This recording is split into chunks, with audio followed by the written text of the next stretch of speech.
सभी को वैशाख पूर्णिमा की बहुत बहुत शुभकामनाएं। भगवान लक्ष्मी नारायण आपके जीवन में बहुत सारी खुशियां लेके आए, ढेर सारी खुशियां लेके आए। तो इस दिन का धार्मिक और आध्यात्मिक दोनों ही दृष्टिकोण से बहुत बड़ा महत्व है। जो वैशाख पूर्णिमा का पर्व है, न केवल पूजा पाठ और व्रत के लिए खास होता है, बल्कि ये बुद्ध पूर्णिमा के रूप में भी मनाया जाता है, जो भगवान बुद्ध की जयंती है। इस दिन व्रत रखने से शुभ फल प्राप्त होता है और व्यक्ति को पापों से मुक्ति भी मिलती है। बहुत ही फलदायक ये पूर्णिमा का व्रत है। जानते हैं कि आखिर वैशाख पूर्णिमा है क्या है ये वैशाख पूर्णिमा।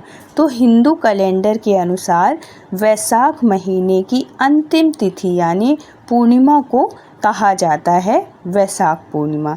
ये दिन धर्म, दान, स्नान और व्रत के लिए अत्यंत पावन माना जाता है।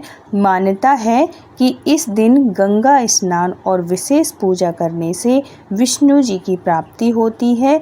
ये तिथि भगवान विष्णु, सत्यनारायण और गौतम बुद्ध की पूजा के लिए अत्यधिक फलदायी मानी जाती है। इसी दिन बुद्ध जयंती भी मनाई जाती है, क्योंकि गौतम बुद्ध का जन्म भी वैशाख पूर्णिमा को हुआ था। अब जान लेते हैं कि वैशाख पूर्णिमा का व्रत कैसे रखें। तो सुबह की तैयारी में क्या करना है, तो ब्रह्म मुहूर्त में उठकर स्नान करें, विशेषकर गंगा स्नान। अगर वहाँ ना जा पाएँ तो अपने जल में ही गंगा नदी की, गंगा मैया की कुछ बूंदें डाल के उसमें स्नान करें गंगा जल से। साफ वस्त्र पहने और पूजा स्थान को शुद्ध करें। व्रत का संकल्प लें। भगवान विष्णु या सत्यनारायण जी की प्रतिमा के सामने व्रत का संकल्प लें और उसमें बोलें कि मैं आज वैशाख पूर्णिमा का व्रत रख रहा हूँ या रख रही हूँ।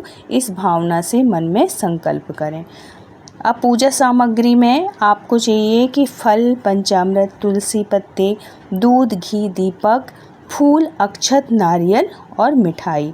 श्रद्धा अनुसार सत्यनारायण व्रत की कथा जरूर सुने या कि ये पूर्णिमा व्रत की कथा जरूर सुने। अब पूजा विधि क्या है कि भगवान सत्यनारायण की विधिवत पूजा करें, मतलब लक्ष्मी नारायण की पूजा करें, पंचामृत से अभिषेक करें और प्रसाद चढ़ाएं। आप लड्डू गोपाल को भी उस दिन, क्योंकि भगवान विष्णु का ही, भगवान कृष्ण का ही सब अवतार हैं, तो उस दिन लड्डू गोपाल की सेवा बहुत अच्छे से करें। अंत में आरती करें और सभी को प्रसाद वितरित करें। व्रत करते हैं वो पूरे दिन फलाहार करते हैं। रात को चंद्रमा को अर्घ्य देकर व्रत समाप्त होता है। कई श्रद्धालु रात्रि जागरण भी करते हैं। अब जान लेते हैं कि वैशाख पूर्णिमा की कथा क्या है और उससे पहले जान लेते हैं इसके लाभ।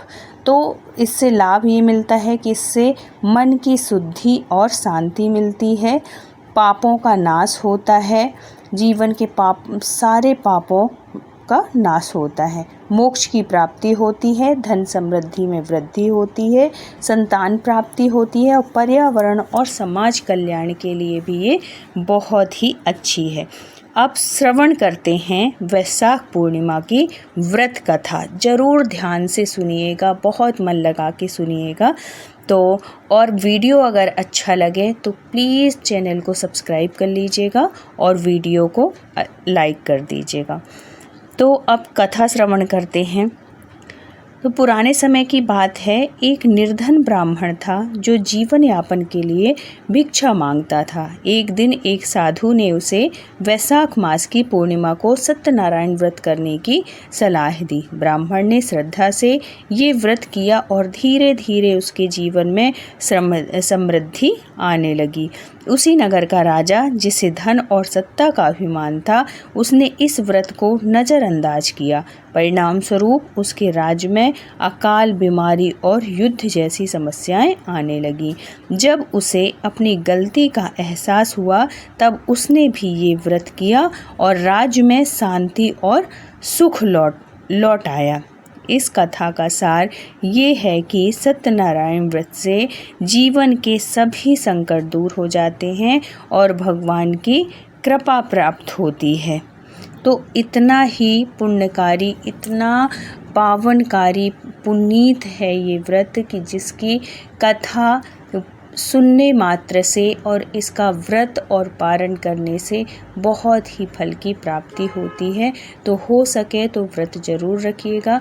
रात में चंद्रमा को अर्घ्य ज़रूर दीजिएगा, जिससे आपकी सारी मनोकामनाएं पूर्ण होंगी और भगवान लक्ष्मी नारायण सबके ऊपर ऐसे ही कृपा बनाए रखना। तो अगर कहानी अच्छी लगी हो, कथा अच्छी लगी हो तो प्लीज़ चैनल को सब्सक्राइब कर लीजिएगा, वीडियो को लाइक कर दीजिएगा। फिर मिलते हैं किसी धार्मिक कहानी के साथ। जब तक अपना ख्याल रखिए, अपनों का ख्याल रखिए। Thank you so much full watch करने के लिए। राधे राधे।